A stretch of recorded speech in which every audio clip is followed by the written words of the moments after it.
रामपुर गांव में सूरज की पहली किरण जैसे ही खेतों की मेड़ पर पड़ती, चिड़ियों की चहचहाहट के साथ ही गांव की दिनचर्या शुरू हो जाती। गांव के चौक पर बने नीम के पेड़ के नीचे एक छोटी सी चाय की दुकान थी। रामू की चाय की दुकान। भैया 2 चाय देना। बस 2 मिनट में देता हूँ। और बिस्कुट वगैरह चाहिए क्या? रामू का यही अंदाज गांव वालों को पसंद था। वह न सिर्फ चाय बनाता था, बल्कि हर ग्राहक की बातों को ध्यान से सुनता, हंसता, सलाह देता, जैसे एक चायवाला नहीं, दोस्त हो।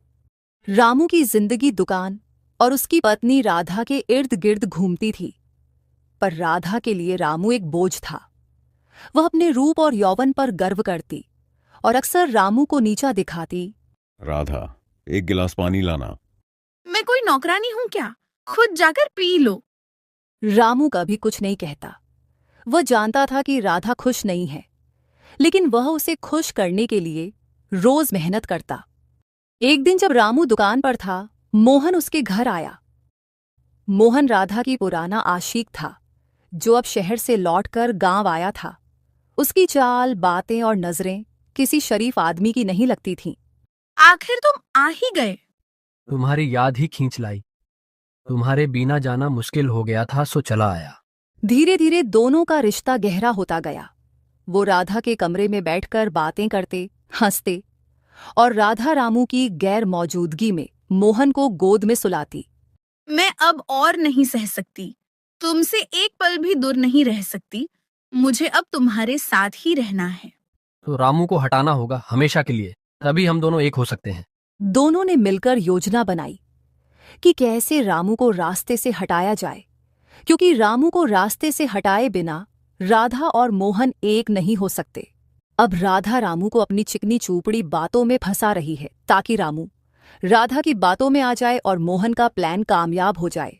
राधा रामू से झील जाने की जिद करती है, लेकिन रामू अब भी झील की तरफ जाना नहीं चाहता। तो राधा रामू से जिद करते हुए बोलती है, तुम्हें तो झील पसंद है ना, तो आज क्यों नहीं जा रहे हो? बोलो। राधा, आज दुकान में बहुत काम है, कल चले जाएंगे।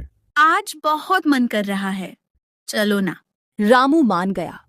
प्रेम में डूबे इंसान को संदेह नहीं होता। रामू ने जरा भी नहीं सोचा कि राधा चाल चल रही है। रामू को लेकर राधा झील के लिए निकल गई।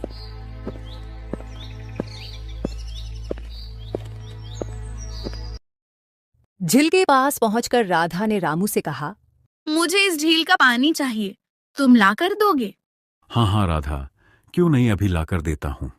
रामू पानी लाने के लिए जैसे ही झील की ओर झुका, तभी राधा ने उसे पीछे से धक्का दे दिया। रामू झील की पानी में गिर गया और रामू को तैरना भी नहीं आता।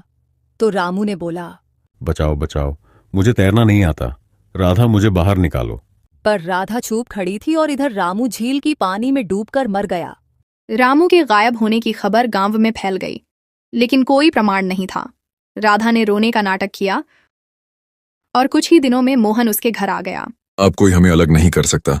हमारा रास्ते का कांटा निकल गया। अब मैं और तुम दोनों ऐश करेंगे। पर धीरे धीरे मोहन का असली चेहरा सामने आने लगा। मोहन का मन राधा से भर गया और अब मोहन दूसरी औरतों के साथ रहता और देर रात में राधा के पास आता। मोहन, तुम अब दूसरी औरतों से मेल जोल बढ़ा रहे हो। मैंने तेरे लिए अपने पति को मार दिया और तुम मुझे धोखा दे रहे हो, धोखेबाज। तुम एक बिगड़ी हुई औरत हो, तभी तुमने अपने पति को मार दी। कल अगर मुझसे कोई बेहतर मिलेगा तो मुझे भी मार दोगे। जो औरत अपने पति को मार दिया, उस पर भरोसा नहीं किया जा सकता। तुम एक कुल्लटा हो, कुल्लटा। इतना कहकर मोहन चला जाता है और अब जाके राधा को अपनी गलती का एहसास होता है। राधा अपने आप को पुलिस के हवाले करता है और मोहन को भी पकड़वाता है और अपने गलती का पश्चाताप करता है।